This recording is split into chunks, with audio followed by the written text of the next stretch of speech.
Too soon. Sorry.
And I want to say we're 11 months into this process, and I couldn't be more pleased with what we've been doing.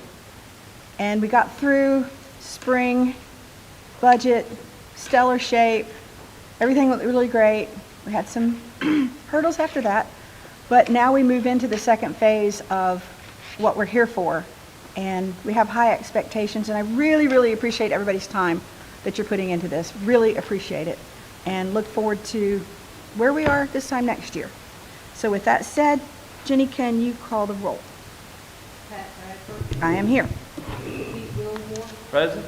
Josie Barnhart. Here. Kim Clark. Paul Flavick. Hannah Moon. Philip Sutton. Charlene Thompson. Jared Worthington, Stephanie Walker, Here. Rob Zappel, Eric Cradle, Here. Amanda Kuziak, Lisa Wurtzbacher, Natalie English, John Hennett, Here. Christopher Riley, Vivian Jones, And Livian had a work emergency. I believe Jared Worthington has a staffing emergency and may be here late. And so we're going to go from there. Dr. Barnes, would you like to lead? We have Dr. Barnes lead the pledge, and then we have a recording that we may or may not hear, depending on the internet, from Pastor Tom Hauser for invocation. Pledge allegiance to the flag of the United States of America and to the republic for which it stands, one nation, under God, indivisible, with liberty and justice for all. Okie dokie. I would entertain a motion to approve, invocation. Hello, this is Tom Hauser at the Global River Church. I know. We're calling in for the invocation to bless the board. First, we want to thank you and honor all those that give such support to our children, the education and the stuff that you go through. We certainly honor and thank you for your service. And right now we want to pray. Lord, we just thank you that you are the God who is able to do exceedingly and abundantly above what we ask or think. We also know that in Jeremiah 33:3 it says, "Call to me and I'll answer you, and I will show you great and mighty things." One of the great names of our God is that he is Jehovah Jireh. He's a provider. So, Lord, we know for the finances, for the support, for the wisdom to be able to figure out how to do budgets and how to spend it wisely for the most benefit. So, Lord, we pray for our children. We pray for their protection. We also pray for your sovereign covering over all the board members, for their unity and purpose. We know that Psalm 133 says that God blesses, and he actually commands a blessing when we dwell together. That means operate together in unity. Unity is powerful. So is disunity. So, Lord, we pray for a unified board. We pray for unified decision-making. And in the midst of it, Lord, you're the one who leads, guides, and directs. So we ask that you lay out the pathway that all of these, those that are called to this position would be able to honor both God and man. But we also know that the primary thing for all of us is that our children would be protected and educated to be able to excel and be able to face all the challenges that are before them in their lives. So we thank you, Lord, for what you're doing, and we give you praise and glory in the mighty name of Jesus. Amen. Amen. That was good. All right, this is perfect timing to share something. Apparently, on a news report this morning, communications person Deb Trafton said the following: "If you care for our community, the best way to help is to protect the children." That was pretty neat. All right, now, I'm hoping you've all seen the agenda. You have a package in front of you. I'll entertain a motion to approve. Do we have a second? Second. All right, all in favor, we have a first and a second. All in favor say aye. Aye. All opposed? All right. We do not have minutes for you to read this month because we had such a short window since the last meeting. So next meeting, we're going to have two sets of minutes. And then we move straight into, we have the rest of the meeting is divided into two sections. The first is debt capacity with Eric Cradle. And then we're going to look at we ranked our priorities in buildings, schools, several months back, and Dr. Barnes is going to give us the results of that. So we're going to devote the entire time to those two things. I would ask that we hold questions till the end of each one of them are through with their part. And with that, take it away, Eric. You have a really great handout, and it's also going to be on the board. Okay. I think when I went over this with the commissioners, maybe it was about 30 to 40 minutes. Is that too long? Would you rather me give a Cliff Notes version, or does that sound about right? 30 minutes, 32 minutes would be perfect. 32 minutes. Got it. All right. We'll shoot for 32 minutes. And I want to leave time for questions and answers. Sure. Yeah. And please stop me anywhere along the line with questions. There's a lot of numbers in here, and I know this presentation very well, and so I may skip over something important. So please please stop me, as needed. Slide 2 has an overview of the different types of debt that counties issue.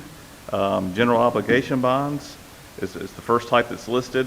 They're backed by the full faith and credit and taxing power of the county. The commissioners are literally legally required to assess a tax rate that'll pay back those bonds. Requires a voter referendum, which we've talked about some in the past, and then you've got, from the date of approval, you've got 7 years to issue the bonds, and it can be done more than one issuance over that period of time, and then you can extend that for another 3 years if you get the approval of the local government commission. The other type of bond is limited obligation bonds. Those are just subject to annual appropriation in the county budget. The bond holders have limited rights in the event of default. It's a little bit more of a streamlined process. For something as big as what we're talking about, the typical scenario is you let the voters have their say and vote on a voter referendum. And so the general obligation bond would be the way we'd be going in this scenario.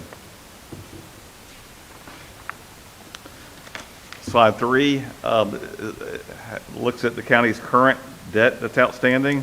You can see on the right-hand side, right now we've got $182 million of general obligation bonds that have been voted for and approved in the past. We've got the limited obligation bonds of $229 million for face amount of debt outstanding of $411 million. So 411 is what we've currently got. When you measure that up against our policies, that's where we currently stand, and that carries over to the next page, slide 4. So we've carried over the $411 million. That's the amount of debt we had outstanding at June 30th of 2025. We've got several county policies that keep us in good standing with the bond rating agencies.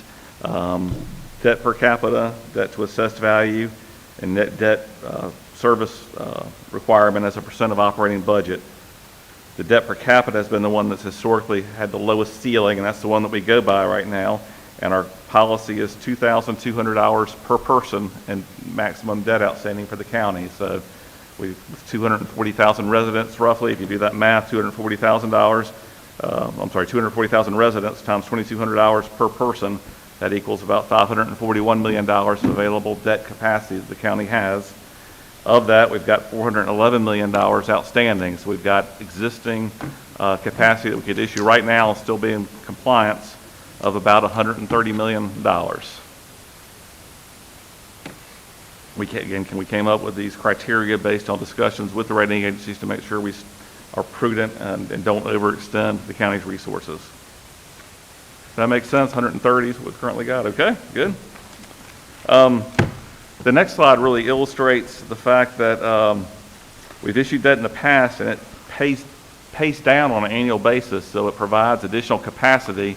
Assuming we don't issue debt with a principal of greater than that going forward, it creates additional capacity. So in fiscal year 2026, the first column shows that we're paying down $47 million of debt that we've issued from the past. So if we didn't issue any more debt, you would take the $130 million, you could add that $47 million to say a year from now, we would have $177 million of debt capacity. And so you could see over the next 10 years, if you did the math through 2035, that's $312 million of principal pay downs we've got coming over the next 10 years just from the normal debt repayment, paying it back according to schedule. So if you add that to the $130 million of additional capacity we saw on the prior page, that would be $442 million we could issue over the next 10 years, kind of as a gross amount. And then with that $2,200 per person, if you assume some growth in the population, according to the North Carolina state demographics, that would, in essence, over that same 10-year period, create about another $73 million of available debt capacity. It's about $515 million is what we can sort of safely issue over the next 10 years in accordance with where we stand now and where our policy currently is.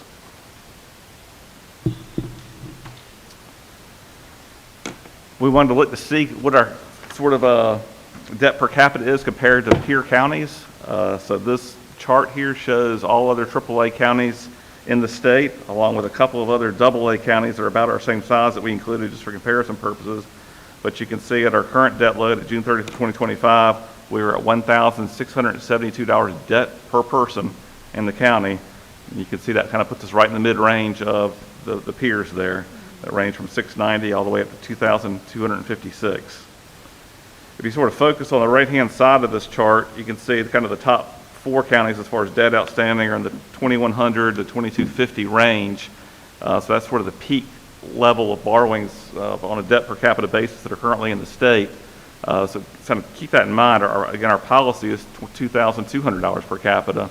So one question that came up that we wanted to evaluate was whether our policy is too low at 2,200 or whether we could move it up at some point in the future if we needed to. This told me we're about where we want to be. I really would not want to be in a situation where we would increase our debt per capita to say 2,500, 3,000, then immediately issue debt to get to that level, because then we would be on the far right of this side, which is I don't think we're where we want to be. So 2,200 to me still feels about right. Of course, the commissioners can always make a decision to change that at any point, but that was sort of my thoughts on that. So 2,200 feels like the right debt per capita. The next page shows that there are counties or municipalities across, this is a peer comparison. Along the right, you can see other counties listed and the amount of their debt per capita they've gotten policies. A lot of them don't have policies, but you can see the city of Winston-Salem's $1,000 per person, and then $2,000 in Mecklenburg County, and then a couple there have $3,000. So we would have justification to move our policy up, but again, as far as what's actually outstanding out there, we would really be an outlier if we were to raise our policy to 2,500 or 3,000 and then issue debt that got up to that level. So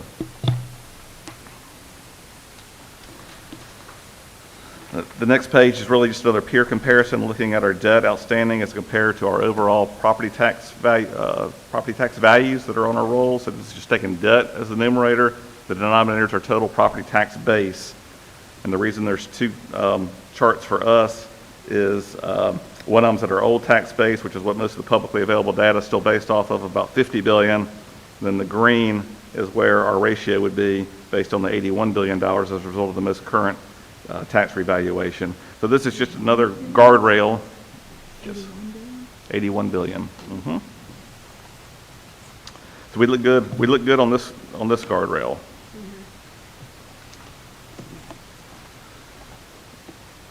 And our policy is 1.6%. I should have mentioned that, so we're well within that as well. The next page shows other GO referendums in the state since 2020. They all passed. You can see sort of the dollar sizes in the middle there, amount. There's kind of 2 outliers, the $1.7 billion in Guilford County and the $2.5 billion in Mecklenburg County. The rest of them are, within a reasonably narrow range. And then you can see the approval percentage out to the right. Looks like the lowest is 53% at Pender County. And anyways, you can see the range of approval percentages, but they all did pass, all GO referendums since 2020 in the state. Eric, Yes, sir. I see Guilford has 2 on here. Does the LGC typically, do they put more scrutiny to these when you come back in every other year for another one? I think they look at them on a standalone basis, but I'm sure the $1.7 billion got a lot of attention if I had to guess, but I don't know. Because that puts them at $2 billion if you put the 2 together. Yeah. Good observation. And so there were none that didn't pass. That's right. Eric, I just point out, not always went to school funding. That's, I mean, it's for all the general obligations. You're right. I Okay. just want to let everybody know that. Mm-hmm. Also reference Guilford County also this year is looking at closing and shuttering 3 of their elementary schools due to consolidation needs. Okay. Doesn't that also include lack of revenue to cover expenses? What you're seeing across the state in a lot of, primarily every area, is a decline in enrollment overall. Now, some people will be quick to jump that towards that's an opportunity scholarship issue, but the data has shown that about 91% to 92% of the people who are using the opportunity scholarships were already enrolled at places like that.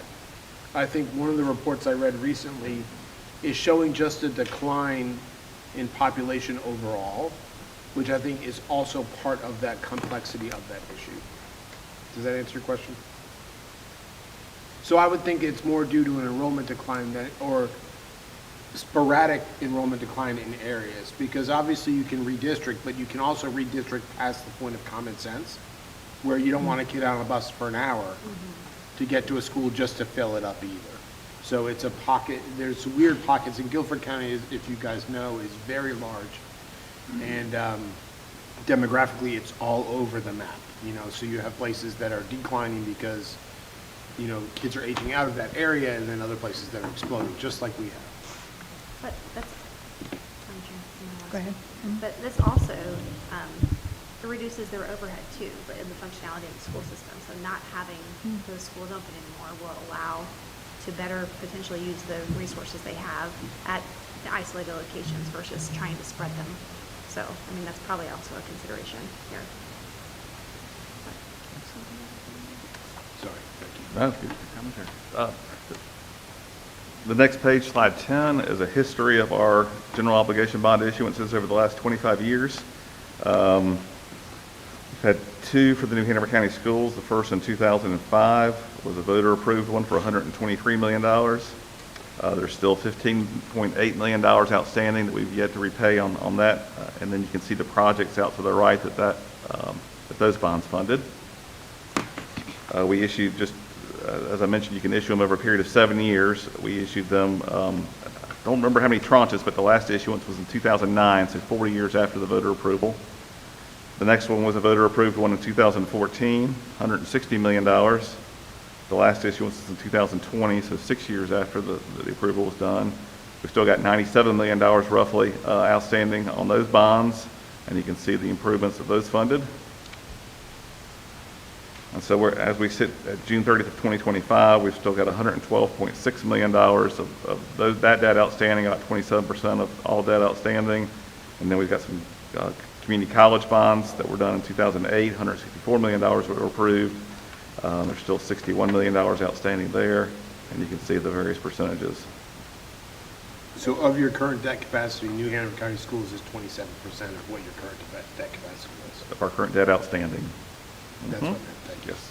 So, I want to clarify that, so there's currently $112 million approved debt that we could issue, but we have not. No, we've issued all this debt. That's how much we've not repaid yet. So we issued it in the past, and we've been paying it down, but that's what we've still got left to repay. I'm glad you asked that. Eric, Yes, sir. and when interest rates were really, really low, did the county take an opportunity to refinance their debt? We do. That was under Lisa's management, but we definitely refinance bonds whenever we can. We review that pretty regularly. Okay, just make sure. Okay. Okay, so that's the history here. Now we'll get into slide 11. So we discussed with our commissioners the school's capital needs. We started out with New Hanover High School. The three options that were presented by L3P at your Board of Education meeting were the renovate-only option at $137 million was on the low end. The high end was a brand-new location and a brand-new construction of a new school at $280. And then there was what was referred to as the hybrid solution, which had an estimated cost of $233 million. That would include renovation as well as some additions to the school. And it was recommended that be phased in over 10 years, and those amounts are straight from the presentation. Dr. Morgan, I don't know if you want to address, I know at our meeting there was some confusion about what the renovation-only option included and what it didn't include. Would you mind speaking to that? Sure, no problem. So I think the confusion in the meeting was the misunderstanding that the hybrid solution was essentially the renovate only, but spread out over years into multiple phases. Really, the hybrid solution is a little more comprehensive than that. It's taking what's existing on the footprint of New Hanover's campus and expanding. So I liken it to if you want to add a porch to your home or a garage. We're taking what we've got, but we're going to add some new buildings. There would be some additional renovations as well, with the ultimate goal to focus on sort of enclosing the campus across the two streets, excuse me.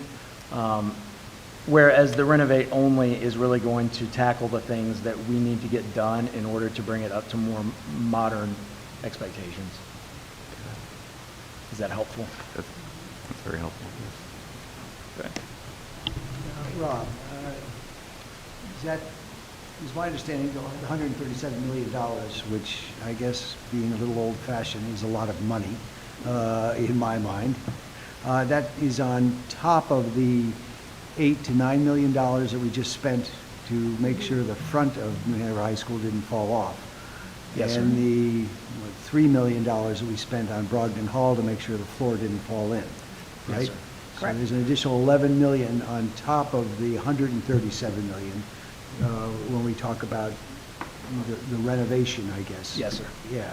So this is, those take into account the things that have already been done, as you referenced, with the intent being that they will not undo those most recent renovations. It was also my understanding that there was some new building involved in that $137 million.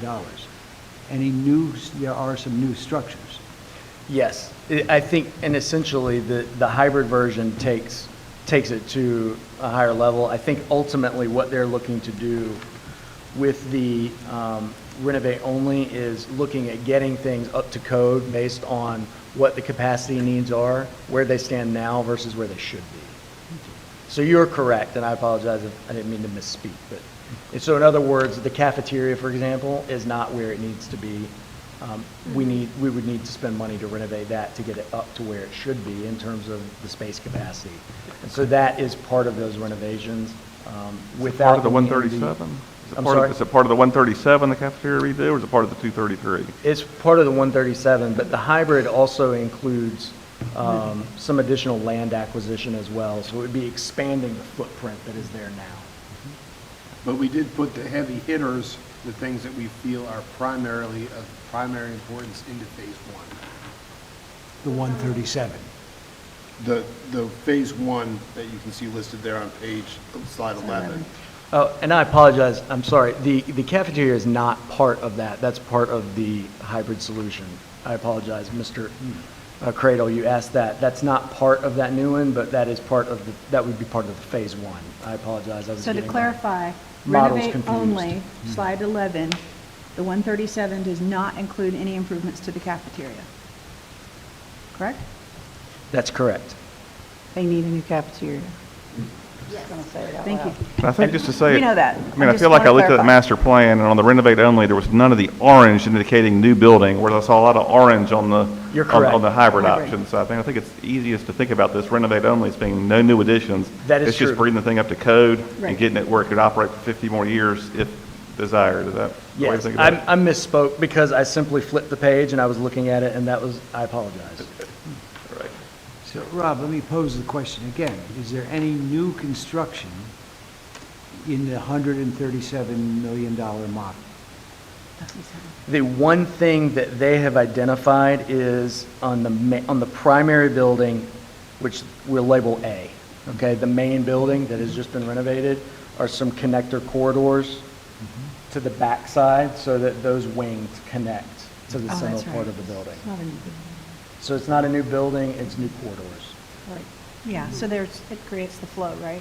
Yes. Okay. Good, appreciate that. Yeah, absolutely. Are you on slide 12? Yep, I'm moving there. And So before that's he New says Hanover. that, let me just say, this list on slide 12 is the second half of our meeting, so we're going to discuss that in length, in depth, in the second half of this today. Okay, so we had slide 11, New Hanover High Schools, and then slide 12 was kind of everything else, and that's what's listed here. I don't think it's any particular order, although absolutely it lines up with what we're going to be looking at later, but it adds up to $491 million. So when you take the 491 and then add it to the three potentials on the previous page, it would either come to $629 million, 725, or 772 in the highest cost scenario for New Hanover High School. Mr. Cradle, if I can add one more thing that might help sort of encompass what those renovations would be. Since not everybody has I know you've seen the presentation previously, but to keep in mind those renovations that they're going to tackle interior and exterior, roofing, HVAC, electrical, plumbing, and all code items. That's good. Great. Thank you. Sure. Can I follow up real quick, Rob? Doesn't include the security component, because, New Hampshire High School has like a million doors, and I know that was kind of part of the plan to upgrade the school besides the cafeteria. You know what I'm saying? I don't think that would include any additional Right. security items other than the new vestibule and the updating the locks to the exterior doors that we Right. currently have in place. Right. The hybrid does address it. Yes. Still got it. Okay. The renovation so far has looked awesome. So if you guys haven't had the opportunity to walk through it, I really, yeah, encourage you to do it. I was there yesterday. Go ahead. Okay, so you sort of see the range there on the total list. Now we'll go to slide 13, and this is sort of county-only items. So what we're trying to do here is say we can't allocate all of our debt capacity for the schools likely. So we've looked at what sort of the county needs are in conjunction with schools' needs. Obviously, the closer things are out to the near future, we've got some specifically identified items that you'll see, and these are currently on our CIP list. So in fiscal year 26, we've got about $10,694,000 lined up that we would need to issue debt for. And again, if you remember back to that first slide, we're paying down $47 million. So we've still got a nice pay down of a net of $37 million, even if we did the full $10 million there. I guess what I'm getting at the next few years, thankfully, are sort of light. We've had some more heavy issuances in the last few years, and now we're paying it down pretty quickly. And so we've got some sort of light issuances over the next several years. The next one that's greater than $20 million is in fiscal year 28. We've got some, you can see the items listed there that we've got earmarked for debt capacity. Again, once you get further out, the sort of fiscal year 30, 31 gets to be in the future. We've got some placeholders in the very last item, very last line, miscellaneous debt needs. You can see just $10 million per year for things that will be coming up likely during that time period. We've also got three placeholders. One you can see for Senior Resource Center, $25 million, Cooperative Extension, $25 million, and those are things that have been considered in the past, but we've put out further on the CIP list. And then we've got the big one that's got the circle around it is some sort of major project we want to reserve for, just for something that might come up. It could be any number of things. We've listed examples of jail expansion. Commissioner Apple noted that might be something to do with the landfill that's running out of space. So we feel like we do need to have in our back pocket some debt capacity for a fairly large project 10 years from now, or else we wouldn't be properly preserving enough debt for something unexpected that might come up that we might need to issue debt for. So these are the county only. You can see the totals running across the bottom. And those are assumed in all the future slides that we're going to issue the debt that's on this page. So that sort of becomes the baseline along with the existing debt that we've got. That we'll issue debt consistent with what's on slide 13. And those same numbers you saw at the bottom of the page get carried over to slide 14 along the left-hand side where it says county debt. So again, we've used that as an assumption that debt will be issued. And then we've come up with scenarios for a general bond obligation along the right underneath the orange header there for 5 different scenarios. Scenario 1, this will be debt issuance in addition to the county debt. I didn't do a good job of explaining that, I think, at the last commissioner meeting, but that would be in addition to the county debt on the left, would be a $137 million issuance in scenario 1. Of course, that would be for the renovate only New Hanover, and assumes no other projects on top of it. Scenario 2 would this be either or. It's not layering on top of the 137. It's saying if we want to go with a different scenario than scenario 1, scenario 2 would be $233 million. And the idea there, again, was just to line that up with the hybrid solution for New Hanover High School with no other projects included. The next one, again, these are all standalone scenarios and they don't layer on top of each other except for the county debt to the far left. But scenario 3 would be $300 million, which would obviously provide additional options for new projects. And then we've got on out scenario 4, $400 million, and scenario 5, $500 million, just to see how it would look.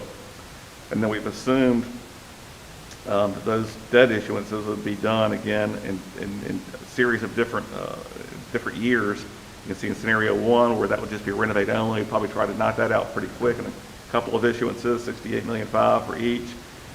Once you go beyond that to additional projects, layering those out over the next 7 to 8 years, you can see 4 issuances in each of the next 4 scenarios and the dollar amounts. So the advantage to doing it that way versus all at once, again, is in that debt per capita, we're paying down debt during the meantime. So in that year 2028, when there's no debt issuance that's been proposed in the scenarios, we're still paying down debt from prior years, so it sort of creates new capacity, which gets taken into account in all the scenarios all the graphs that we'll see that follow this. Eric, Yes, sir. back to 13 in the CIP. I'm assuming Holly Shelter Business Park, I see a lot of debt being issued, but that also incorporates the idea of selling off lots, right? So you're going to do improvements to the park, and then you're going to sell lots to businesses that are going to expand there, correct? Yes, sir. Can you explain what Project Market is? Project Market is renovations to the current museum. So we're going to be moving into the Project Grace Museum. We've committed to the community that we would maintain the current museum that we've currently got. And that thing was built in 1938, and it's in dire need of renovations as well. So that's what Okay, that's the that first is. time I've seen that, so. Yes, sir. That's a good question. While you're It's not on that intuitive. slide, I have a question about that one. What would the ramifications be of just taking slide 13, starting at fiscal year 26, and just pushing that out a year? Push everything out 1 year? It would help some, but again, fiscal year 26 is a pretty light issuance year. It's only 10 million, I say only, it's a big number, but $10 million when you're paying down 47, it would create $10 million of additional debt capacity in the first year. $10 million mean a lot to the schools. Right, fair enough. And the North College Trail needs to open in concert with the North Chase Library, so it's going to be a multi-use path that'll connect the North Chase Library to Wrightsville Beach. And I know, but when you're talking trail schools, It's a trail by school. no choice for me. And I would remind everybody, hold out slide 14, because we're going to come back to this. And if I could make a comment, Yes, please, ma'am. as well. So fiscal year 26 projects have already been approved by our Board of Commissioners. Okay. I may be jumping ahead, Eric, but is it logical to say that a bond that joins some county projects and some school projects together has a stronger chance of being sort of uplifted by the community, or am I looking at that wrong? Potentially. These scenarios assume that the schools will be a standalone on their own. These projects we've got here would be under the limited obligation bond structure for the county debt is what we've assumed in this scenario. That's certainly a further discussion. I'll make a comment. In my time here, I've not done a huge amount of general obligation bonds, but I've never seen us combine those together. I think the opinion could probably go either way, whether or not folks would support that or not. Thank you. Okay, now it gets tricky. Okay, so that's sort of the backbone.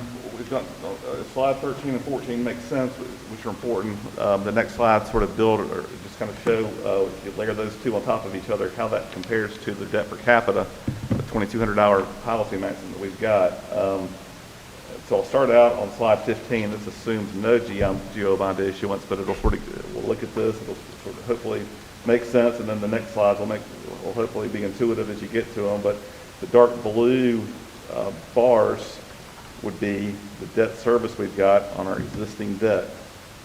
So as you can see, that trails down over time. I'm sorry, that's the debt outstanding. It pays down over time. The green bars that you see that add to it are the county debt that we've looked at on the prior page. So we're paying down some debt, but we're issuing new debt, and that becomes the total bar at the top. So you can see in 2034, we would peak out at $500 million roughly, which is debt per capita of $1,787. And then the solid line that you see, the orange line, is where our debt outstanding would be at $2,200 per capita. So as long as we're under that orange bar, we're within policy. This is a difficult slide. I think once you get it, it'll make sense. But I know it is difficult to sort of take in. But again, the dark blue side, maybe start down in 2025. You can see it shows that number is the $411 million we saw earlier. So we've currently got $411 million outstanding in debt. Next year in 2026, we're going to pay it down by $47 million, which is why the bar gets lower. But then we're going to issue $10 million for new county debt. So that's why you see that little green sliver. And we end up the year still lower than we were in 2025. And we're, $380 million, it looks like, something like that. The next year, the existing debt continues to pay down, and then the green bar there is the new debt that's being issued. And again, to stay within policy, this is all on a debt per capita basis, the orange bar, we want the total debt outstanding from a dollar standpoint to stay below the orange line. The dotted line above that would be at $2,500 per capita if we were to change our policy, or we just want to earmark where that is. And slide 15 is without issuing a voting. That's right. Yeah. It assumes no school debt issuance at all, and it's really just to set the stage for the next several slides. And I have a question about the per capita, which I did look up and I have a better understanding of it. But if we're in the $1,600 debt per citizen range, and this would take us to $1,787, and yet our maximum is 22. You want to keep some fudge room in there for contingencies, emergencies, whatever. In other words, we've not gotten anywhere near 2,200. Right. This one looks great in that regard. Okay. Thank you.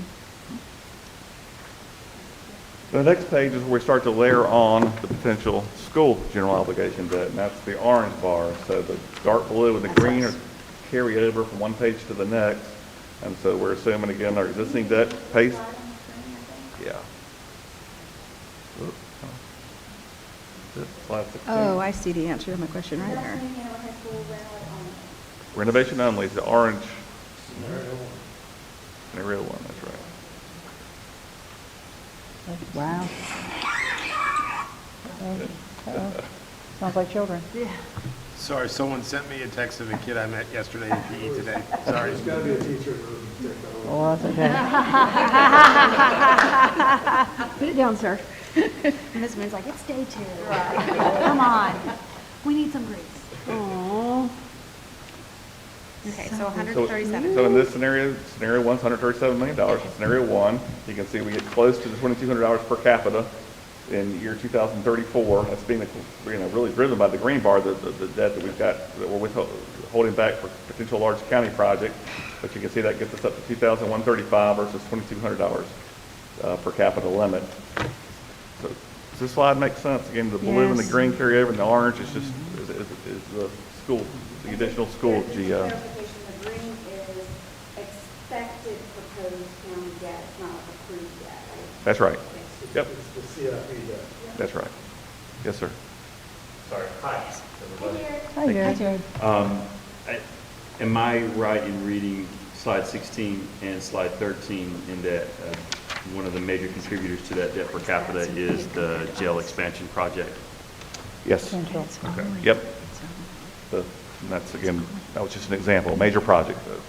Thank you. Is there a way to, sorry. You said ask for questions, you regret that now. Is there a way to break it into 2 pieces to lower the burden on the community to say, we're going to look at $137 million from here and then maybe a smaller bond of $200 million or whatever, and then for the voters? I mean, do you have to put it all in one bucket, or can you draw down from both at the same time? Every one of these scenarios assumes a multi-year issuance. Going back to slide, I don't know if I'm answering your question, Dr. Barnes, but going back to slide 14, even the $137 million scenario assumes that we issue it in 2 different tranches, one in 2027 of $68.5 million, and then again in fiscal year 29, $68.5 million. So it's What I'm approved in talking about 26, but and then it's We have 7 years to issue Right. the headline amount. So whatever the headline amount is, we've got 7 years to issue. approved in 26, start allocating in 27, and then again later. All right. Sorry, didn't mean to interrupt, sir. no, I get it. But it makes sense to do the total all at once, but then stagger it over time. Got it. Yep. Scenario 2, again, is $233 million issuance. You can see we get above the line for 2 years there, above the $2,200 debt per capita. We go to slide 17. That's the $300 million example. And you can see we come very close to the dotted line there in 2034, 2,498. So we'd be above our current policy for 3 years. You know, I don't know if the commission, it's obviously up to the commissioners, but they could decide they want to waive the pilot, they could raise the pilot, the limit, they could waive it for a few years as long as we got a good solid plan, but those are potential options, if they were to decide that the 2200 had some degree of flexibility in it.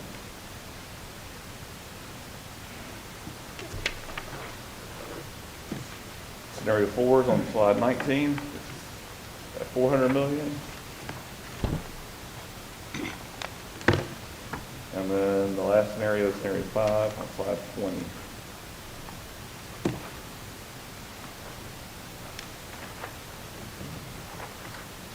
I think this is the question that Natalie was getting at earlier.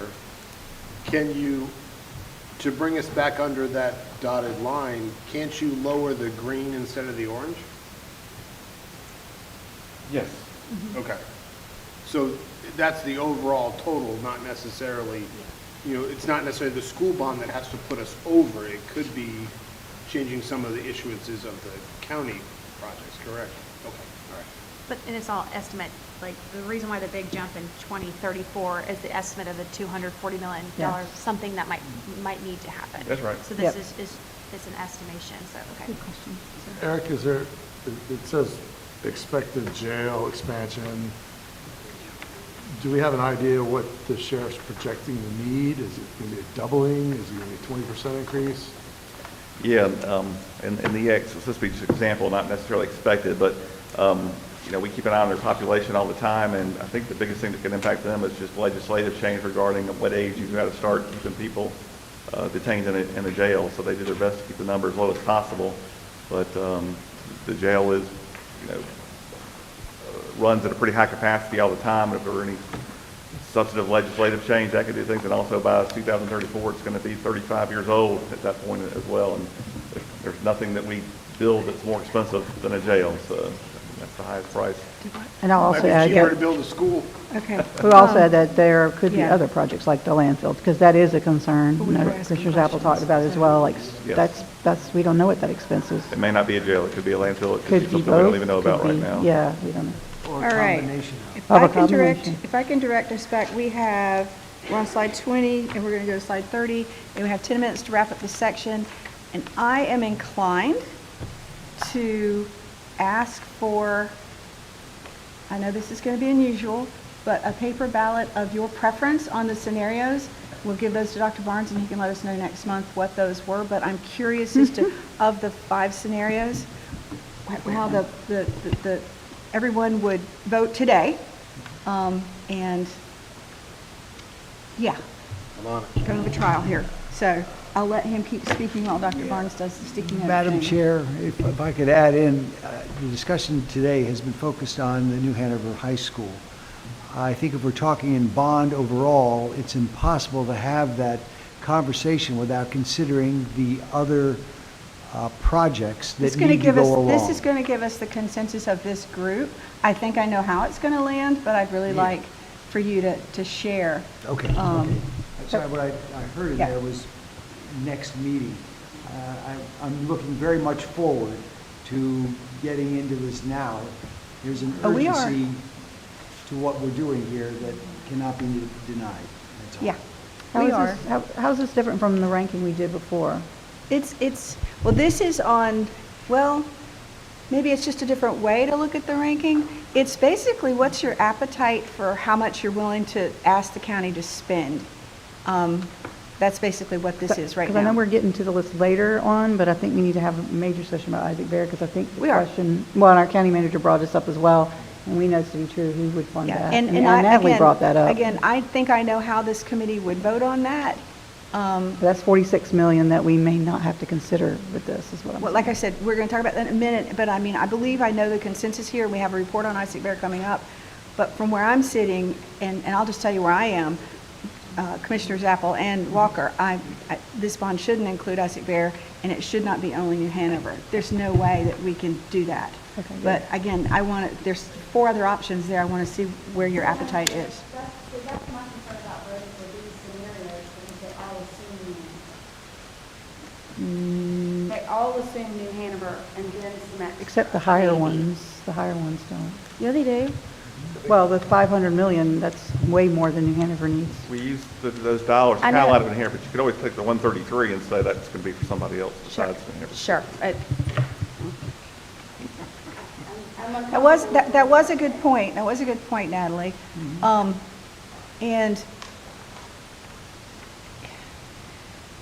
maybe option 6 would be some New Hanover, but not all New Hanover. Madam Chair, may I? Go ahead. From the scenarios presented, it looks like the total debt issuance and where we land collectively between the schools and the county. So I did not see the activity to say, this is saying what's on the bond. This is just saying how much debt capacity are you willing Yes, to say that's the what this need is. I think the So- assumption is option 1 is the lowest one for Yeah, Hanover. right, That's the low bar. And option have 1 been is only using renovating New as kind Hanover. of a tool to understand, like, just at this one site is, kind of the bare minimum. But I agree with what you're saying. It is not in reference to New Hanover. That was just because we've had so much discussion about it, like the debt capacity in total. So the activity is for the debt capacity in total, not the projects themselves. Is that Correct. We're going to do projects themselves in a minute, but again, unless we extend our time, we have to stay very conscious of the time. And Eric, do you want to do slide 2021 and 2021 before we do that, or do you think that that's needed at this point? Well, scenario 5, yeah, please do scenario 5. It really follows the prior scenario, so this is at the $500 million level, and you can see there we get pretty significantly above the $2,200 limit for multiple years there.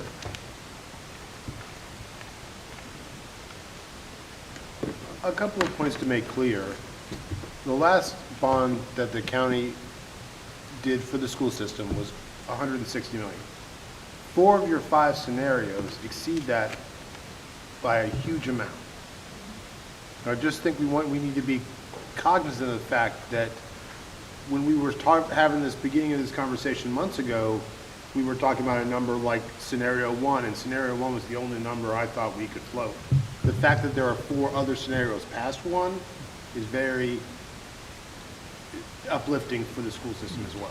So We showed them, I don't think there's any way I could endorse for sure number 5, and that's really to show kind of to get us close, show some scenario that gets us somewhere close to the $692 million that was on the total needs list on slide 12. Has everybody marked their little ticket? What, Go ahead, and then we'll get Jenny to pick them up. what is it again we're voting on? Explain again. You're voting on scenario 1, 2, 3, 4, or 5 in terms of how much can you stomach in county debt? Of these scenarios? the Yeah, these bond 5 scenarios. scenarios. Correct. Correct. We're going to do project second. I kind of agree with Natalie. I don't, I don't know. I don't feel Yeah. comfortable doing that. First, you got to pick And the Mr. Zappel, scenario this for is, Hanover. Yeah. what do you call it? What's the word? Anyway, your name's not going to be on it. We don't know your handwriting. So this is a straw poll. This is not like binding. It's just a straw poll. Right. Well, Madam Chair, also, I think it's important in this conversation, the difference between the GOBs and the LOBs. The general obligation Yes. bonds are what go in front of the voters. The limited obligation don't. And that's, county debt that's taken on. To kind of lump them together, for capacity, I guess is one way to look at it, but Well, what Eric presented, I pretty much assumed it was GOB, period. That we weren't looking at LO. So the amounts at the top already assume that the county debt is issued. So the amounts at the top there is incremental to the county debt already being issued for the county projects. So again, I'm just trying to refine so I know what to mark down. Yeah, how much are we willing to spend on the schools? Yes, exactly. So I agree with Natalie. I didn't understand what she meant before, but we really, I don't see how we can come up with a number until we talk about the projects, because we're looking at 1 scenario and 2 scenarios for New Hanover right away. I think we need to start with which Hanover scenario We're not we binding want. you to this. That's why it's anonymous. I And we just know. want to see what the stomach level is for debt here. So then when we look at the list, we'll really be able to hone it down. Just put something on your paper and turn it in, please. May I make a Quick one. Throw a dart at it. It does, I would agree with a little backwards. The Board of Commissioners is going to determine the amount of debt capacity that we can stomach, based on not just, hey, these are the projects that we want to do, but all the other factors financial perspective that have to be considered. I will tell you, when we did this, and I'm not saying that that's the only way to do it, but when we did this in 2015, it was more of an effort of what is the priority of the projects for the schools, and then based on what the county determined the capacity is, then those are the projects that get done. So it does seem a little backwards. Just if it counts for anything, I read a book sometimes from the back forward. But it just, I mean, we've been talking about 100, we got some excitement over 130, but now I just want to test the waters here with the straw poll on this. And then we're going to, do we want to cover slide 21, Mr. Cradle? It's the bar graph and the other 3 slides. I think we've covered the primary things. The bar graph on 21 shows what the county's total debt service would be in each one of those scenarios, how much would you have to make in annual payments. And I think really slide 22 would really be more for the commissioners. Slide 23 has sort of the timeline that we have laid out. Yeah, and if that's y'all could repeat. pull that one out and put it on your calendars, that one's, slide 23 those are our dates to Madam Chair, I've had the advantage of talking with Eric on a couple of occasions in between the meetings. And to me, the slide 21 really is important because we can use that to translate what, if any, tax increase would be required to pay back whatever number that we decide, Okay. the different scenarios. And Eric, if you could backfill for that, I found that really illuminating. Okay, sure. So, like to the logic sort of parallels, but without issuing any debt for the schools for general obligation, but that bond issuance, our total debt payments are the dark blue line. So you can see in 2025 it's right at $60 million. 2026 about $63 million, and then you can see how it declines over the next several years, again, as we're paying back more debt than we're issuing. Then we start to layer on the GO debt for the schools. Scenario 1 is sort of the gray line. Scenario 2 is the orange line. Scenario 3 is the green line. So if you want to think about $60 million as sort of being the current debt service, the amount of debt payments that we're making, if it's right to think about that as being a baseline, then you could see that it starts to get up, measurably higher than the $60 million level, maybe in 2030 with the green line issuance, and certainly the yellow and blue, and then again in 2033 is where you can see a big spike up in the debt service payments as well. 1 penny of county tax rate's about $8.1 million. So again, if the 60 goes to 68, that's essentially a penny on the tax rate. You can see things remain fairly stable at the $60 million level. If that's the right number, you can see we would be anticipating otherwise a pretty nice decline in our debt service payments. But if we do issue some general obligation debt here, in most scenarios, it would be fairly stable for the first several years. Again, part of that being because even the first year's issuance that we've got lined up would be, I think, a little less in most scenarios than what we've got that we're retiring the same year. Eric, given the context of the past year and that no is an appropriate answer, should we also highlight the years where we're going to go through a revow? We could. It would be every 4 years. I mean, we 29. typically reset the tax rate at that point, but that's a valid. It is. 33.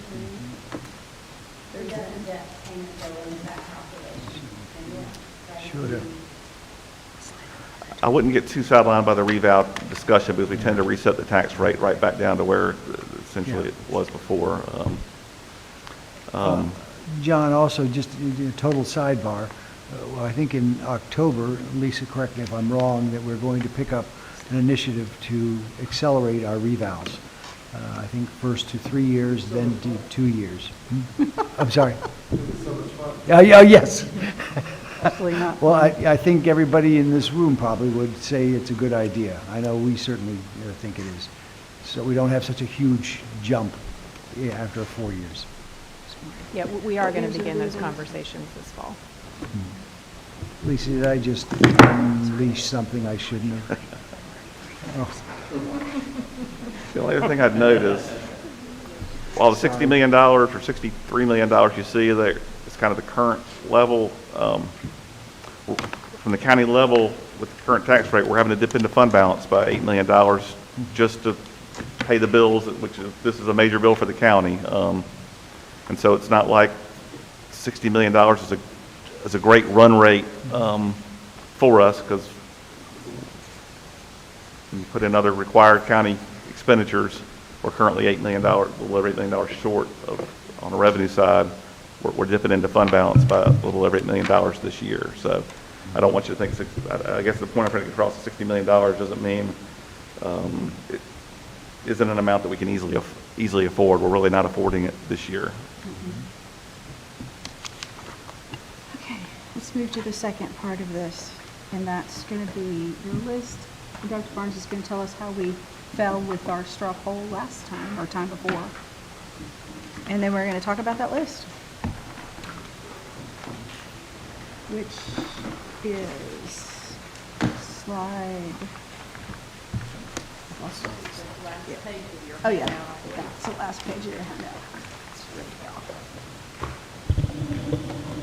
So again, this is a rough estimate from you folks, but what we did is we took all the voting, you guys ranked these projects a couple of meetings ago when we were here. What we did is we assigned a number value for any time someone put what was number 1 for them, number 2, 3, 4, and 5, and sort of added them all up together, and this is what we got. River Lights came out as the first project. New Hanover High School was the second, Pine Valley, and then Trask. And then Isaac Bear came in at 5. Dr. Barnes, why is the scenario for Hanover just a 137? I think that's the number we had to work with at that point in time, because we started this before So we had could cross gotten that at 233. It And makes a difference, though. Yeah, we just had to select one of the options, so we just selected that first option, and then we have a note a little bit further down that says there were other options we could replace that New Hanover number with. Do y'all believe we should just, honestly, the school board, I think it's going to be bringing the commissioners their decision. Correct. Right? Right. So This body's going to make a recommendation to the school board going to bring to y'all. on the which Hanover hybrid? Yes. Or which Hanover? So I'm thinking if we can either look at 1, 3, and 4 first and pull out 2 and 5, or we can start with 2 and 5 and go to the other 3. What's your pleasure? Let's talk 5. Let's talk about Isaac Bear. So we were going to have a report from Dr. Morgan on where he's landing with Isaac Bear. That's pretty fluid right now. There's lots of conversations going on. We had an ad hoc committee that we created to talk about that. And so I know we've had conversations, so if you will report to us, please.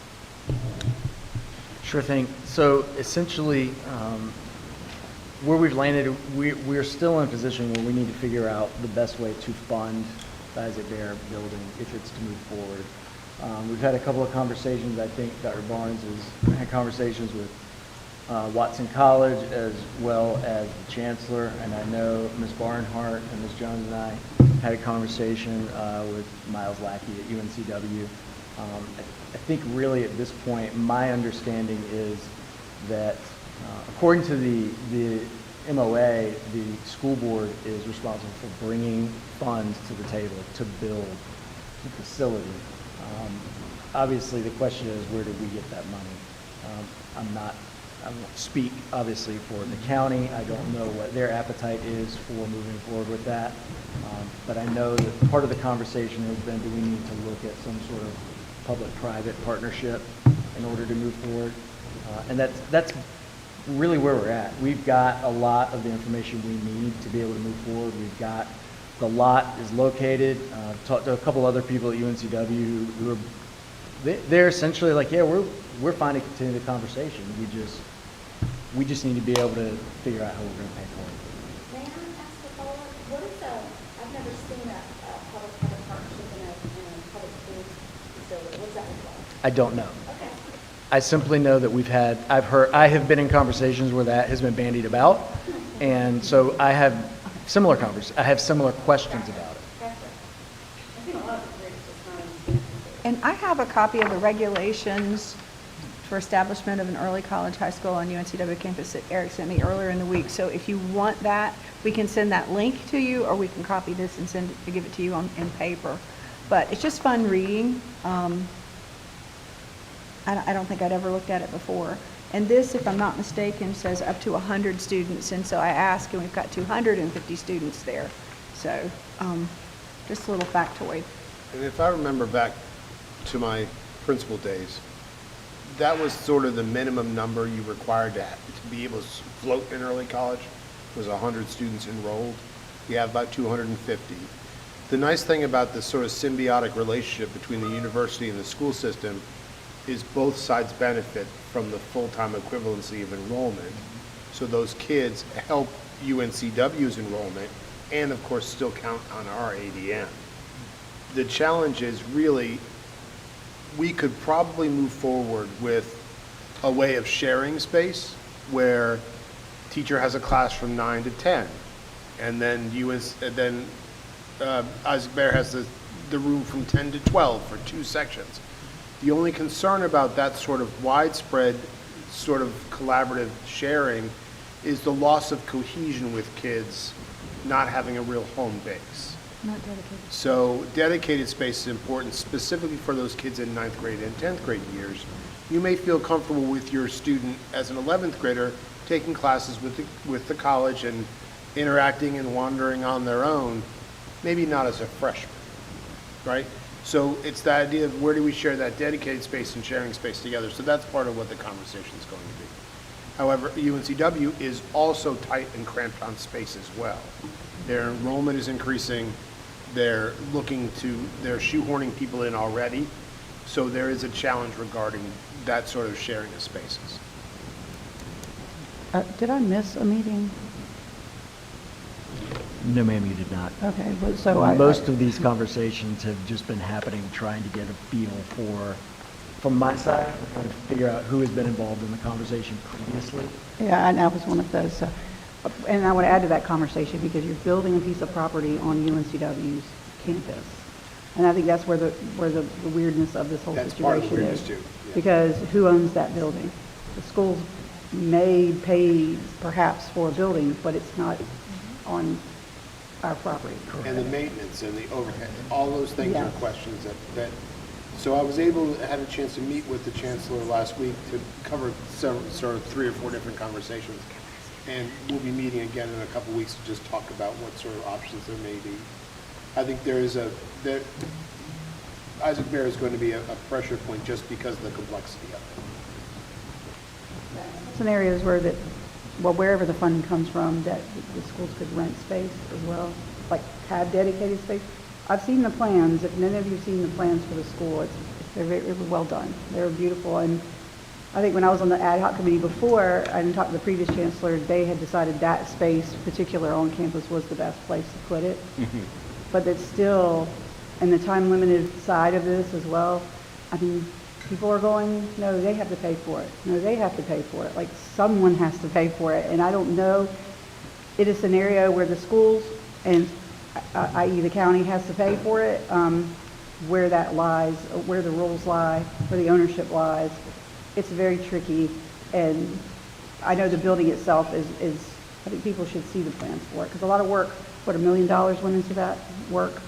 That was earmarked from the legislature. So I feel like the legislature probably knows they should be paying you for this, or at least part of it, but that's the tricky part of the whole Isaac Bear scenario. I mean, right now, we're on UNCW property, and the schools are responsible for the buildings, right? Inside maintenance. UNCW does for everything on the outside. Yeah. Is that correct?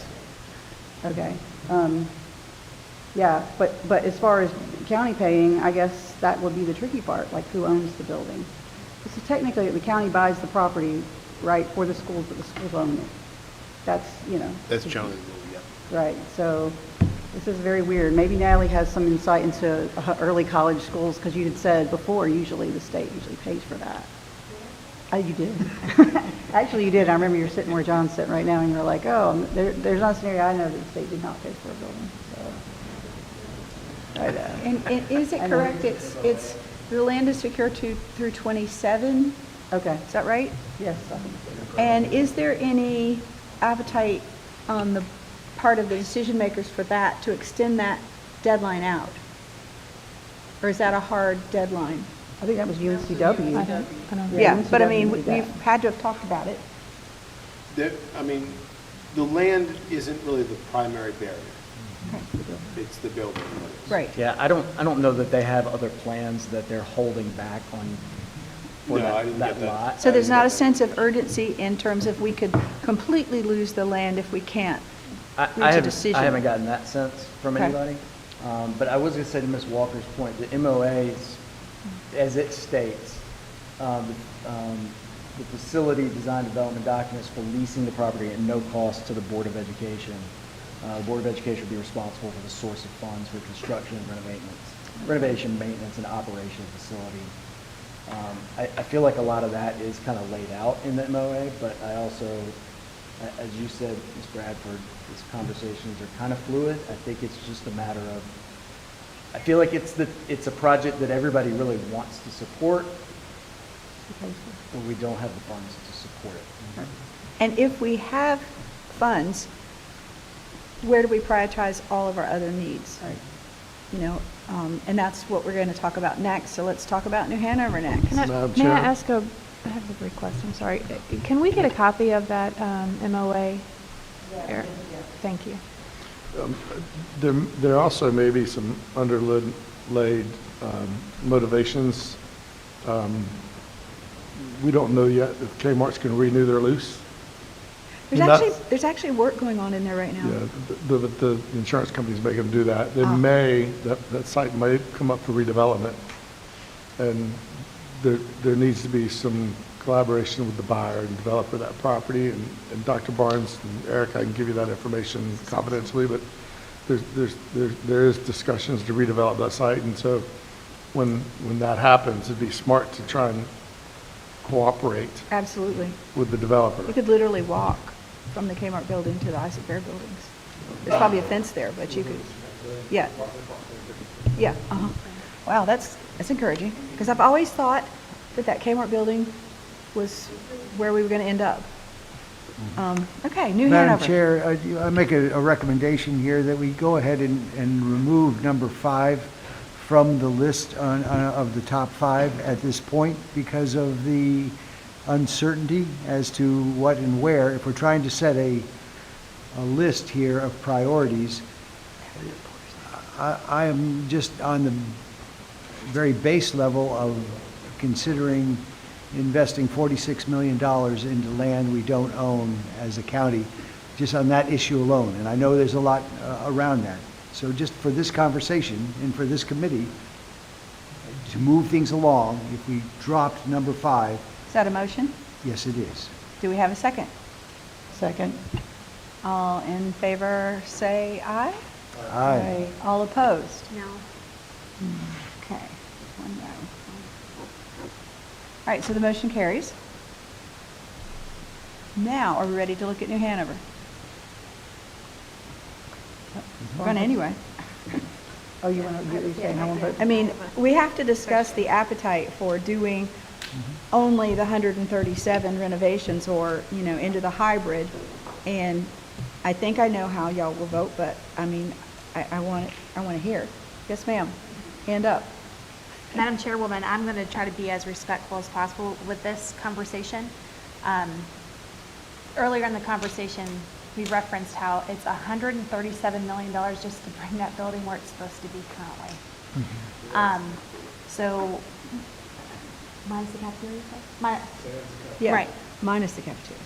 I do not like the 137 plan. I'm personally in favor of the hybrid model. However, I do not feel like this bond should fully pay for New Hanover. I would like to see a joint effort with our county commissioners to talk about funding phase 1 and making a plan for that in the budget, because that's what needs to happen. as well as maybe look at phase 2, 3, and 4, including it in a bond. But we need to continue to move forward, and I'm grateful for the partnership that we've been able to do.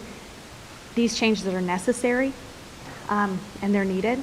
And so I know it's a big number, and I'm still willing to put a number on there for Hanover, but I do want to see a partnership so we can continue to the work that desperately needs to happen for that building. So, Ms. Barnhart, can I ask a question for clarification purposes? You said phase 1, do you mean scenario 1 or 2? no, or do you- ma'am, if we look back on, hold on, I'll find the slide. If you look on slide 11, the hybrid model is broken down into 4 phases. Phase 1, 60 million, phase 2, 75, 56 for phase 3, and then 42 for phase 4, and that's phased over 10 years. But this is based on the hybrid solution, which is the 233. Yes, ma'am. Okay. So I'm in favor of the hybrid solution, not doing the renovate-only solution personally.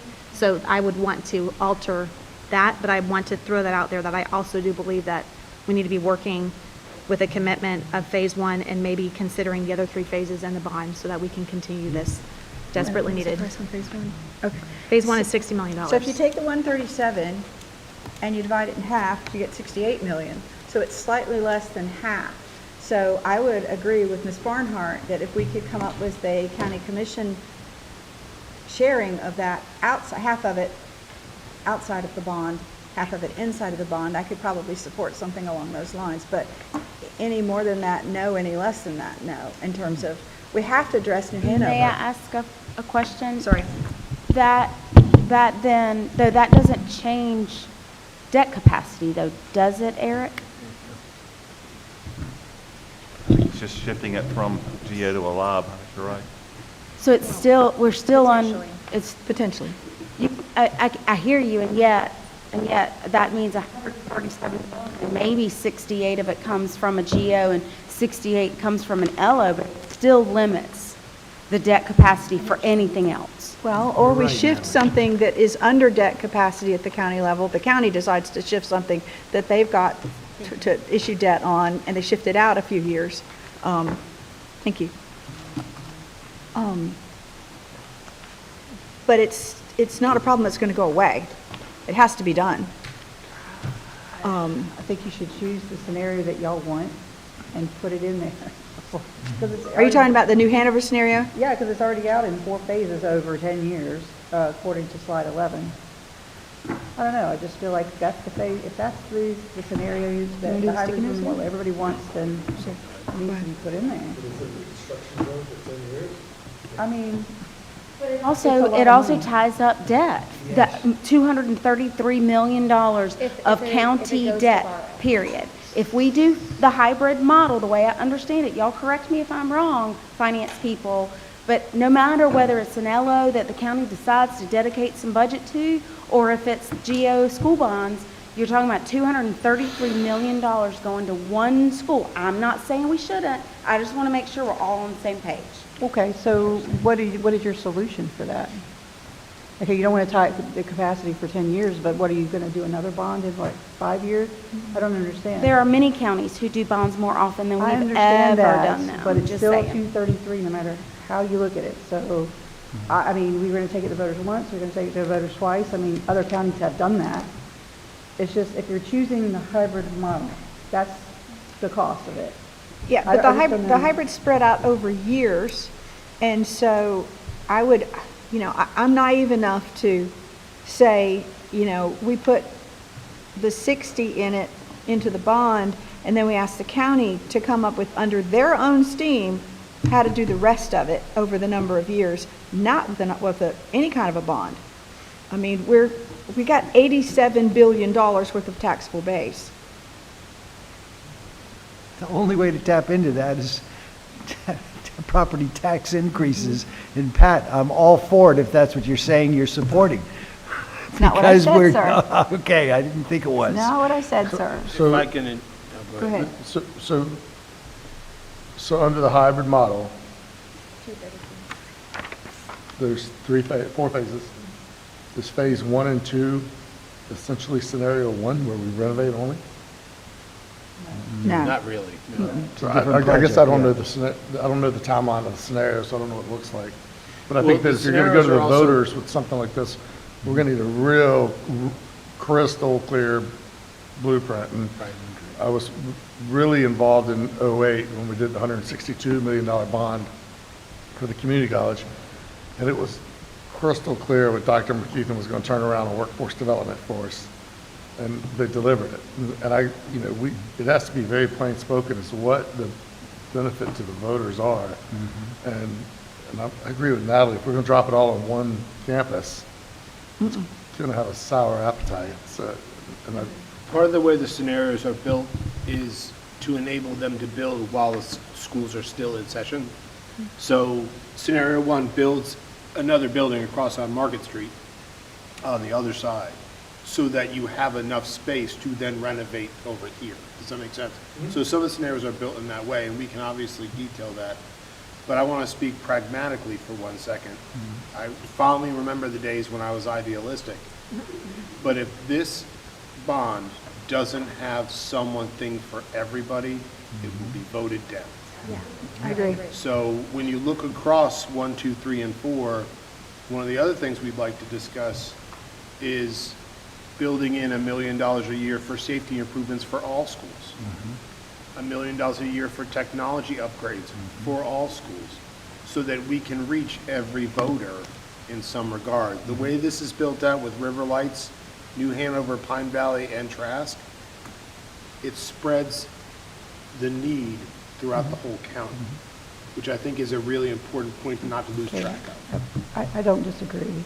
I guess my point is, if you're going to pick the hybrid, how do you propose that you bring that to the taxpayers in a bond? I think that circles back to which scenario we choose for the debt. And my point is, from what I understand, it is the scenario one is just the renovation only. Scenario two is the hybrid. So if you, No, I'm talking about his scenario for what. okay, I'm talking about the New Hanover High School scenarios. Yeah, yeah, I feel like they're completely two different scenarios. Because we already decided the third one is just not even an option. You're not going to build another school and tear that one down. So we're talking at two different completely, I would say completely, but relatively different scenarios for that school. The hybrid is just, I've seen both of them. They're just different. So if the choice is the hybrid solution, how do you pay for it?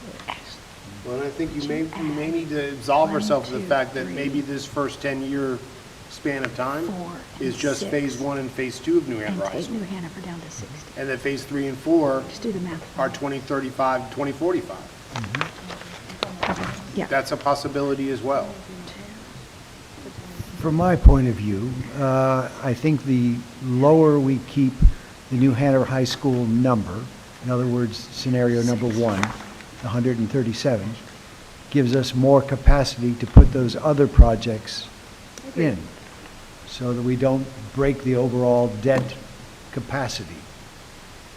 My suggestion is we include Pine Valley, River Lights, Trask, and in my personal scenario, Porter's Neck, only because it's so reasonable at $5.3 million, $5.7 million as an addition. And it's still growing out there. And add that to the $137 million for New Hanover High School. And that works out to about $328 million. But I also agree with Dr. Barnes that we need to tack on that $10 million of safety upgrades with an additional $10 million in technology upgrades, for a total of $348 million bond. That's GEO bonds, general obligation, and that's what we go to the voters for. It's a lot of money, and I'm ready to robustly debate, any or all of those, but that's how I see it. The more we head towards going back to the beginning, New Hanover High School, lifting that up, the more it raises the overall number, because I see these other issues as important, or maybe even more important, for the overall passage of the bond. Could you repeat that? Sure. On my list, I have Pine Valley, River Lights, Trask Middle, and Porter's Neck, along with $10 million for technology, $10 million for safety upgrades, and also the $137 million New Hanover High School. That takes us to the 348 million. That gets us to 348. So you're yes. voting for the renovate only? That's what you're voting That- on? that- Yeah, no, Yes, I'm not getting it. because it's, the best option. It is, I'm convinced as we go forward, I'm still hung up over $137 million, only getting us a renovation on that. I'm convinced that we put this into the hands of another developer, another construction company. You're going to see a whole lot more come out of there for $137 million. Is that possible in the short amount of time to get other quotes? Well, let me interrupt. If you take phase one and phase two and you add those together, it's 135 million. So why couldn't we do phase one and phase two instead of just renovations? Because we have to have I the don't know the money figured out details, for the others? Pat, of what that means. If they're taking the 233 and they're cutting it into 4 different phases, do phase 1, phase 2 lead directly into 3 and 4? Is there something we're missing? Could we cut it after phase 2? I don't know if those first 2 phases represent the renovation. So but phase one and phase two are 5 years, right? Since the whole thing's 10 years. So phase one and phase two is going to be 5 years. So that's 5 years out worth of construction. And we could deal with 3 and 4 later. Pat, I don't I don't know. disagree with you. I just don't know the details, but I know enough about construction that the 2 plans may not be as compatible as you make them sound. And I don't know, maybe phase 1 and phase 2 take 7 years. 'Cause Yeah, and I remember the phases. And one of my goals is of course, is some buildings across the street and the cafeteria. And the perimeter and the walkover and how they land inside the building. Those are priorities for me, but I just don't know that there's an appetite to spend spend 137 million on just one school. But if you, I don't know. For what it's worth, I mean, Yeah. I do think the way that, if you were to talk to the architects, I think they would tell you that the way that they have phased that project, it is intended to build upon, each phase is intended to build upon the next, or the previous, I should say. But I do think it's reasonable to believe you could tackle phase 1 and phase 2 without anything being unfinished, so to speak. Yeah, right. I mean, all 4 phases complete the picture, but I think you could, to your point, I do believe phase 1 and phase 2, if it stopped there, we'd find ourselves at a legitimate stopping point.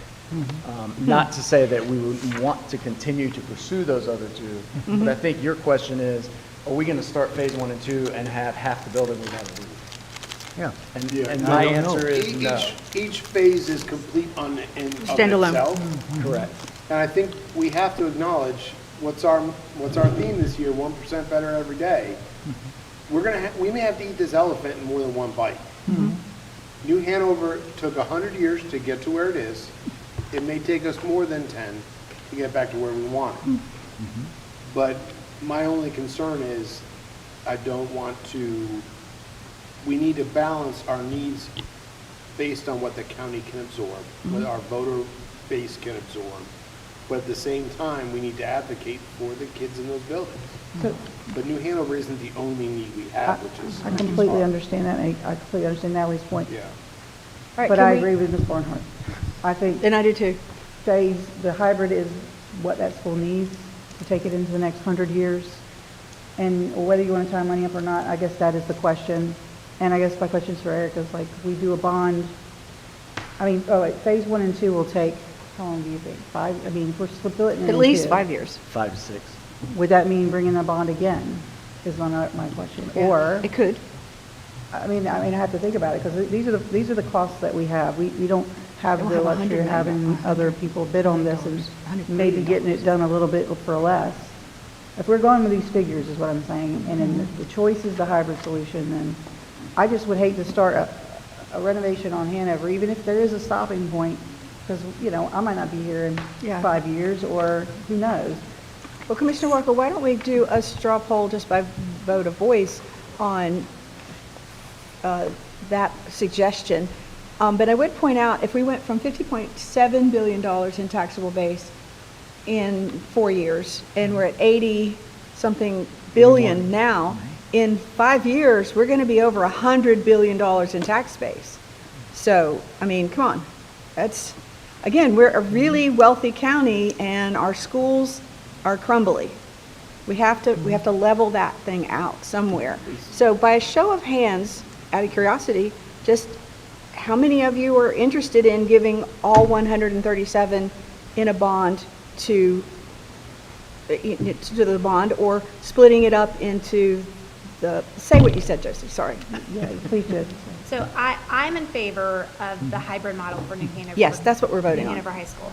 However, I do think that we can have a joint commitment, but I hear what you're saying, Natalie, and thanks for bringing it to my attention.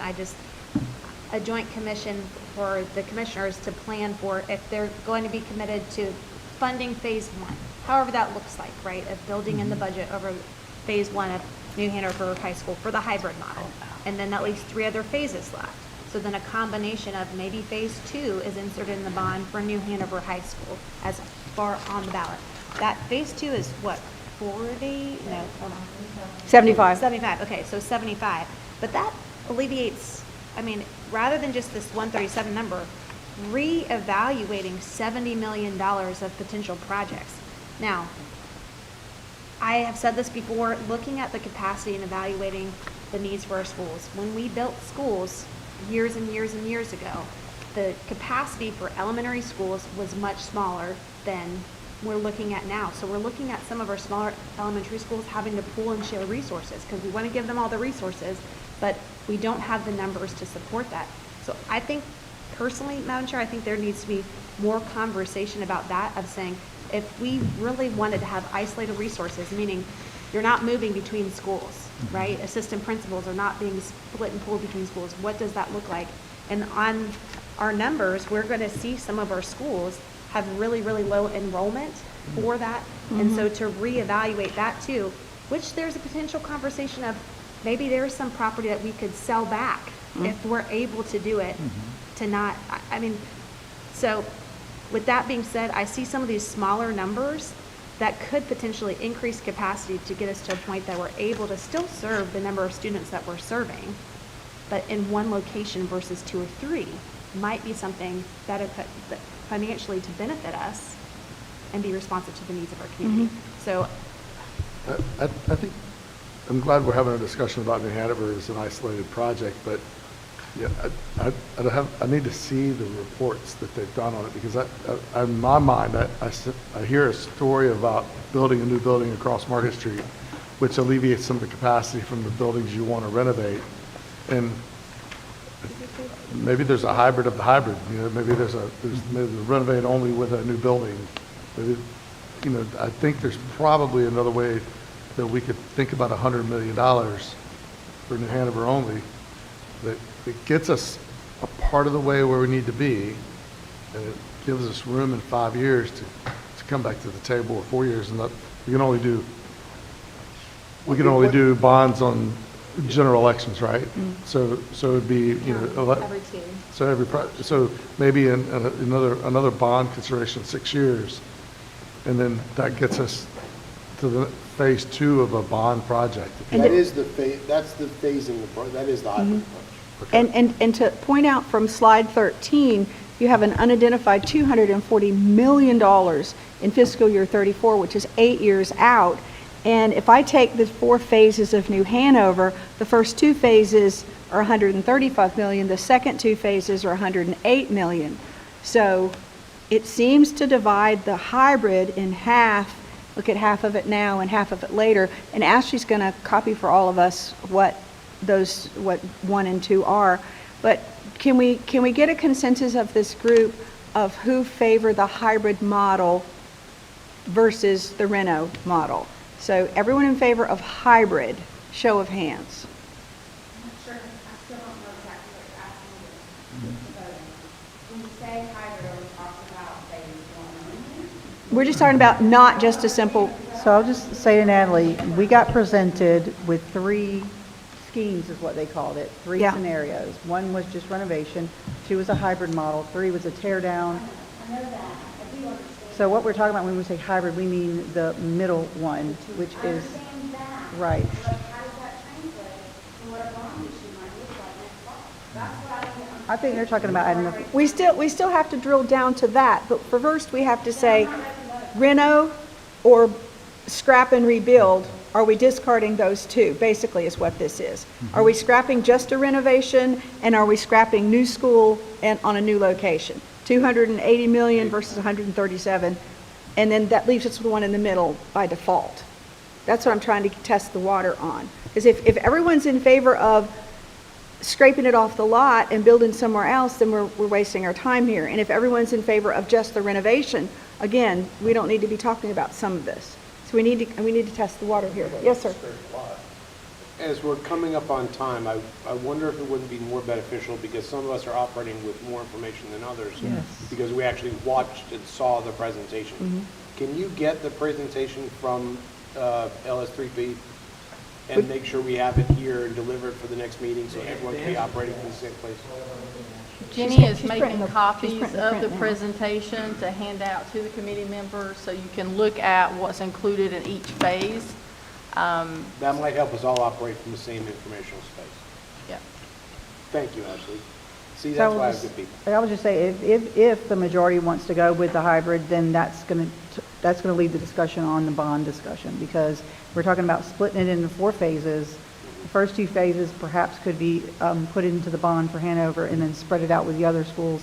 And then when we get there to the next opportunity to vote on a bond or find money from somewhere else to do it. Because we also need to look at our ability to complete, right? Like, 10 years is going to look like a long time, but not when you're building schools.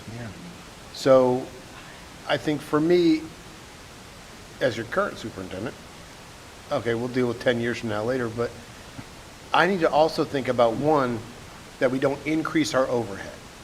If we're opening a building, we're closing a building. We are at our ability to, from what Josie said earlier, Ms. Barnhart, excuse me, my colleague to my right.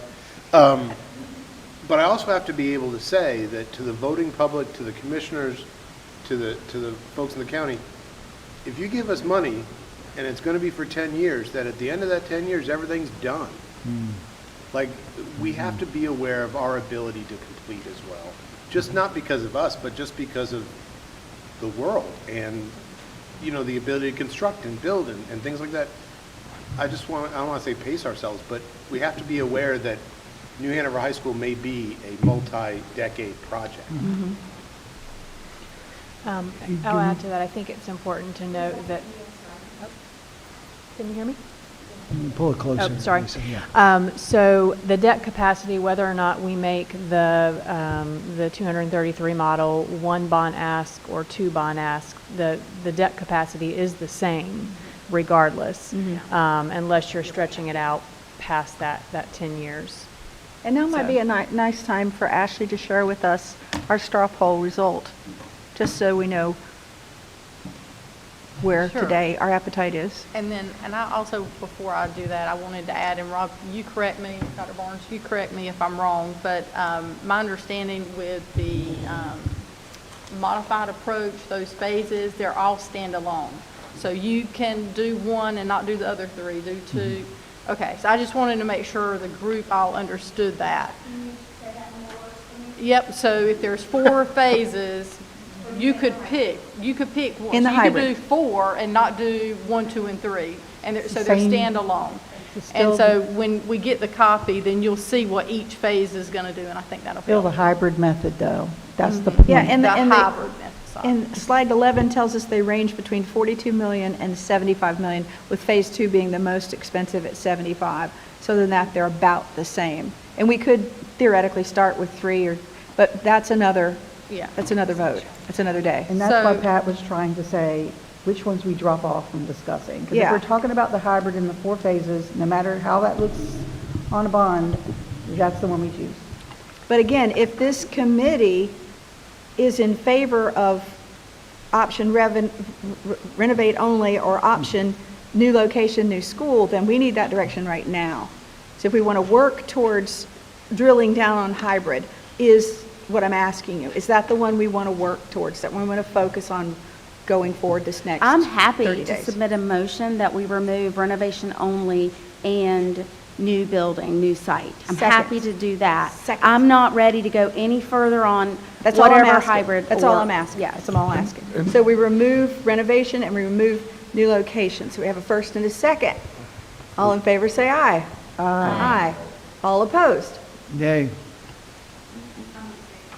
Okay. Lisa, can you remind us what the debt capacity is? Or Eric? That's a fungible number, John. Yes, so we have Current. capacity to add 130 million. 130 as of June 30th, 25 is what we've got. So we had, But your other scenarios are larger than that. Again, that takes into account the pay down of the debt over time. Right. Eric, may I ask a follow-up? So I think I heard you say, I wrote it down, but I didn't go back to my page. 47 million will get paid off before end of fiscal 26? Six, yes. So that's next June 30? Right? So we'll have then 137 plus 147, 190 million-ish? 130 plus 47, 177. 177, thank you. And Eric, you did. Another way to look at this, John, and maybe this will help, if going back to the scenario where I was using the 137 and the other school projects I mentioned and the technical and safety upgrades, get $348 million as a base general obligation bond. You add to that the county capital projects that are identified over the next 10 years, $166 million. And then you add in year 8 another $240 million that's been identified. You come up with that's a total of $406 million under the limited obligation bond, but the two of them go together to meet what Natalie's been trying to tease out, and it comes to $754 million. total. Total. The only way to get to that is for us to raise our per capita debt capacity. Well, before we get there, though, we have to raise our, the commission does, to $2,700. We currently are set at $2,200. We're only using $1,600, but we go from 22 to 27. Not saying that's good or bad, but that's what we need to do. And then we get to Natalie's point, raising the property taxes to pay back $754 million. $754 million. And it doesn't matter in the next 20 years when they go on the ballot or not, and that is when the debt gets issued. Right? My point being, the lower we keep the number in the beginning, the more control we can have over this large number. And my nay vote on the New Hanover High School, in my mind, and I could be wrong, Rob, correct me, if we do the renovate only, that does not rule out that 5 years we come back with a hybrid or an addition to what could happen. I'm trying to, in my mind, I just want to make sure we have a really solid New Hanover High School, but we also get all these other projects done.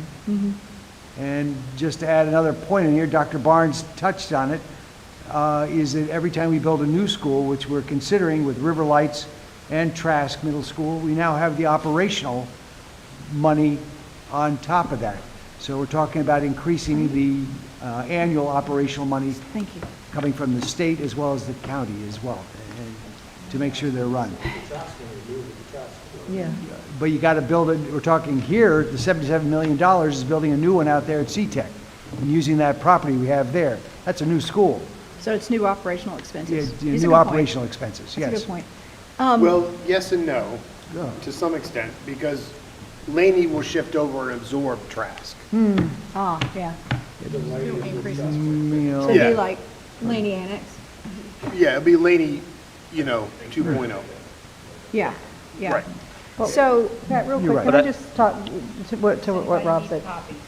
You chose the the reno only, it's almost the same thing, because, I mean, if you choose the hybrid and you only pick the 2 phases to go in this particular bond, it's still the same thing, you can come back and do the other 2 phases in a potential bond later on. I guess, but again, not knowing what phase 3 and 4 in the hybrid model, are, it's hard to talk and read at the same I time. know that. And that's That's okay. the reason That's I why I was hesitate. taking straw. And you may be right, maybe phase 1 and 2 basically renovates New Hanover High School. in which case we are saying the same thing. I just don't have enough information. Yeah, and I would think before we meet again, that you guys need to really have a solid opinion on what Ashley's just handed us out. We're at that point where we're going to need a solid opinion next meeting. And so can I we're offer 15 one- minutes over time, so I would entertain a motion to go over another 10 minutes? Can we finish this in 10 minutes, or do we need another 15? I'll go 15 just in 15. case. Make the motion. If we end in 10, that's even better. Make the motion. I'll make a motion to go over 15. Second? Second. Okay, all in favor say aye. Aye. All opposed? No. Okay. I would like to just have Ashley tell us what the results are of the sticky note straw poll. So 56% was for 300 million and 31% 400 million, and the other kind of sprinkled. But those were your top two. So the majority of those voting members was 56% to go for the lower number, the 300. And your proposal was at 348, so it's kind of under what you said in terms of the On my little application. sticky note, I put 350, but Rounded you up. So that really, I mean, it does help me understand where we are. So we now have to look at where we're going. What's our next step? And so if Mr. Zappel removed number 5, so that then puts the top 5 as River Lights, Pine Valley, Trask, and Porter's Neck, am I correct? yes. Or did I skip one? Okay, so that's what we're going to focus on, subject to change, of course, because it will be subject to change.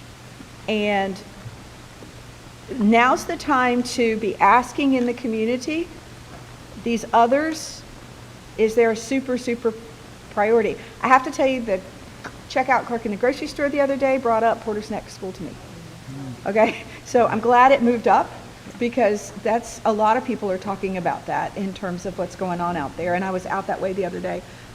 So we have our calendar from the county, which says, that's going to be slide 23, that in our October meeting, we need to determine the scope. So we've gone from theories, speculation today, but by next month, we need to have that determined. So you're going to have to be thinking about this. And then by January, we have to have the estimated cost for those projects finalized. So we probably have some fudge room on that Halloween date. But I like to meet deadlines when we can, because sometimes stuff comes up. So this next month, I really need everyone to look at that. But we have established some lanes and boundaries here. Can I ask a quick clarifying? Yes, sir. We said River Lights, New Hanover, Pine Valley, Trask, Porter's Neck. I believe right when I walked in, there was some discussion about adding the technology improvements and the Yes. safety improvements as well as part of those priorities. Yes. Okay. Yes. Yeah, and Technology Dr. and Barnes, to his point, Josie had suggested that, you know, in just a roundtable a long time ago, that we put a sign in front of every property that say, you know, if you vote yes on this bond, this will happen here. And that would allow us to have a sign in front of every school. And Dr. Barnes has pointed out in the past that if... Not bought with school money. Yeah. Your tax increase will cover this. But he also pointed out that if just the staff at the second largest employer in New Hanover County, if they all voted in favor, we'd be a long way towards getting a positive vote. Along with support from our parents. Along with support from the parents. So that's all encouraging. What else? Floor's open. I want to ask about debt service. And I understand the debt per capita is listed on here, but is there any accounting for what the debt service level could be, say issuing bonds at 3.5% versus 2.25%, whatever that, how does that get squared, so to speak? Sure.